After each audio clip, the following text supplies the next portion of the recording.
कांग्रेस द्वारा शुरू किए गए कार्यक्रम हरियाणा मांगे हिसाब के तहत आज गुरुग्राम में इस कार्यक्रम का आयोजन किया गया। इसमें पूर्व मुख्यमंत्री भूपेंद्र सिंह हुड्डा, प्रदेश अध्यक्ष विजय भान और प्रदेश प्रभारी दीपक बावरिया मौजूद रहे। सभी के संबोधन में यही नजर आया कि आने वाले विधानसभा चुनाव के लिए किस किस तरह से कार्यकर्ताओं में जोश भरा जाए।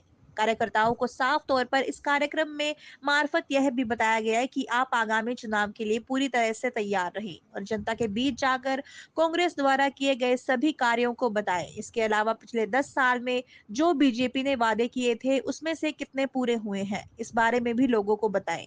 पूर्व मुख्यमंत्री भूपेंद्र सिंह हुड्डा ने बीजेपी पर निशाना साधते हुए कहा कि भाजपा ने सिर्फ और सिर्फ लोगों से झूठे वादे किए हैं। उन्होंने कहा कि आज ईडी और सीबीआई जैसी एजेंसी का बीजेपी दुरुपयोग कर रही है। जैसा हमारे इंचार्ज साहब ने कहा कि जो हमारा कार्यक्रम चल रहा है उसको और गति से अब आगे जाए, क्योंकि समय कम है आगे, और जो बात जो है हर घर तक, हर व्यक्ति तक इस सरकार की विफलताएं और कांग्रेस की उपलब्धियां और कांग्रेस आगे क्या करने जा रही है वो हर घर तक पहुंचे। थोड़ा सा ओलंपिक्स चल रहे हैं, आपने कहा है एक बार फिर से कांग्रेस की सरकार अगर आती है तो पदक लाओ और पद पाओ की नीति को दोबारा शुरू। हाँ, ये हमारी सब 2005 में जो नीति बनी थी खेल और खिलाड़ियों के लिए, जैसे मैंने कहा खेल खिलाड़ियों में हरियाणा नंबर 1 था।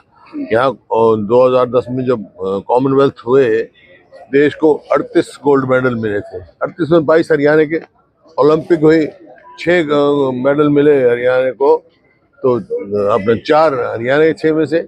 और अब भी जब ओलंपिक की शुरुआत है, सबसे पहला मेडल हमारी हरियाणा की बेटी मनु भाकर लेके आई है। दूसरा ब्रोंज भी मिला आज को, पहले एक ब्रोंज उनको मिला है। ये सब उस नीति का है। और क्योंकि हमने गांव-गांव में स्टेडियम बनाए, एक खिलाड़ियों के लिए माहौल बनाया, उनको प्रोत्साहन दिया, उनको डीएसपी भर्ती किया। जहाँ भी बड़े बड़े अफसर उन्होंने बंदी कर दिया, एक भी डीएसपी अब तक नहीं भर्ती किया। तो हमने ये कहा भाई पदक लाओ पद पाओ की नीति फिर से चलाएंगे। थोड़ा सा प्रदेश बात करें, लोकसभा चुनाव में जिस तरीके से परिणाम आए उसके बाद प्रदेश में जो माहौल है वो बदल गया। कहीं ना कहीं अधिकारी जो है वो अब कांग्रेस की सुनने भी लग रहे हैं। किस तरह देखते हैं? ऐसा माहौल बन गया कि कांग्रेस की सरकार अब जो है हरियाणा में। चलो अधिकारी तो सुनने लगे, मीडिया वाले भी सुनने लगे। एक सवाल और है जी, लोकसभा प्रत्याशी थे यहाँ से गुड़गांव से, लोकसभा प्रत्याशी थे गुड़गांव से, और गुड़गांव और बादशाहपुर सीट से जो है वो 1-1 लाख वोटों से हारे। इन्हीं कार्यकर्ता, यही तो कार्यकर्ता थे। तो ऐसे में अब विधानसभा चुनाव में क्या भारी का उम्मीदवार आएगा या इन्हीं में से? भारी की मतलब भारी उम्मीदवार? भारी कौन है? बाहर का कौन था? भारी आउटसाइडर या आउटसाइडर? राज बब्बर को आप आउटसाइड नहीं कहते, आपको मालूम नहीं है। उनके परिवार आके पाकिस्तान से आगे अम्बाला में बसा था, हरियाणवी है वो। आपको जब पूरा इतिहास नहीं पता किसी के परिवार के में, वो अम्बाला में आ गए हुए विस्थापित परिवार आए वहाँ पाकिस्तान। कैबिनेट मंत्री रह चुके हैं, वो अब अपनी जनसभाओं में कह रहे हैं कि पिछले 10 साल में भ्रष्टाचार चरम पे, अधिकारी मनमानी करते हैं। इस पर कौन है पूर्व मंत्री? पूर्व मंत्री है रावल सिंह। उनका कहना है कि भ्रष्टाचार लगातार बढ़ रहा है, खुद वो बीजेपी से। तो सच बोलने में किसी क्या हर्ज है? कभी कभी आदमी सच बोलने लग जाते हैं। सर, आप हरियाणा की बात करें तो लगातार कांग्रेस के जो विधायक है उन पर ईडी की जांच चल रही है, कार्रवाई चल रही है। सुरेंद्र पवार की बात करें, तोमर साहब की बात करें, रावदान सिंह की बात करें, तो किस तरह से देखते हैं कि क्या कांग्रेस? देखिए, कोई भी कार्य राजनीतिक प्रतिशोध से नहीं होना चाहिए। बाकी हमारे को जुडिशरी में पूर्ण विश्वास है। आपको आ जाएगा, जब समय आएगा पता लग जाएगा। सर, आपने हरियाणा की तमाम समस्याओं के बारे में बात की। अगर फिर से आपकी सरकार बनती है, हरियाणा में बेरोजगारी भी काफी है, तो पहला काम क्या करने जा रहे हैं? देखिए, हरियाणा में 2005 जब हमारी सरकार बनी थी, उससे पहले जो आज माहौल बना हुआ कानून व्यवस्था का, ऐसा ही था। सबसे पहले काम हमने किया था बदमाशों को, हमने कहा था बदमाशों छोड़ दो या हरियाणा छोड़ दो। पहला तो ये काम करेंगे, इन बदमाशों की हरियाणा छुड़वाएंगे। रोज फिरौतियां मिल रही हैं, रोज कत्ल हो रहे हैं।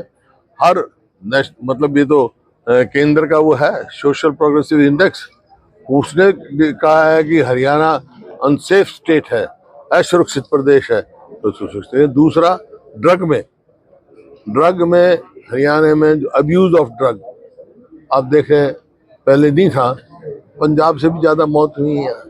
तो भाई 2 चीज तो पहले खत्म करेंगे, एक तो बदमाशी, एक नशा।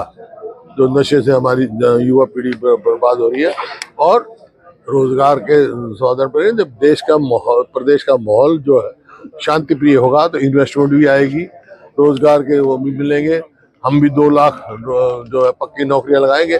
ये एक माहौल बनाएंगे और फिर से हरियाणा को हरियाणा को देश में नंबर 1 प्रदेश बनाएंगे।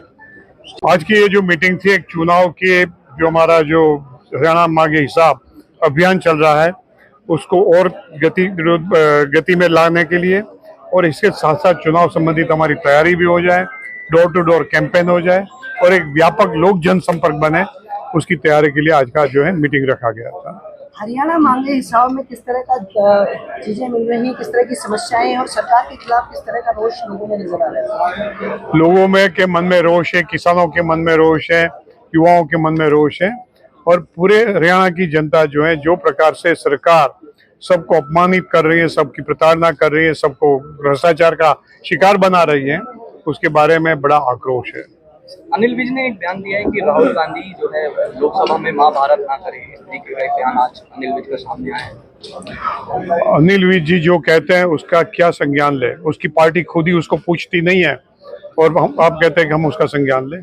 लेकिन सर बीजेपी की तरफ से बार बार ऐसी खबर आ रही है कि कांग्रेस में गुटबाजी अभी भी हावी है, इस पर आप क्या कहना चाहिए? अनिल विज क्यों जो कार्यक्रम में नहीं जाते, धनखड़ जी क्यों नहीं जाते हैं, आप उनसे क्यों नहीं पूछते हो? हमारे यहाँ कोई गुटबाजी नहीं है, सब अपने अपने कार्यक्रम में लगे हुए हैं, सब यात्रा में निकाल रहे हैं, सब प्रचार प्रसार कर रहे हैं। तो ये तो इनके पास और कोई प्रचार का साधन नहीं, अपनी कोई उपलब्धि बताने की जगह नहीं है, तो घूम फिर के फिर से कांग्रेस की गुटबंदी की बातें करते हैं।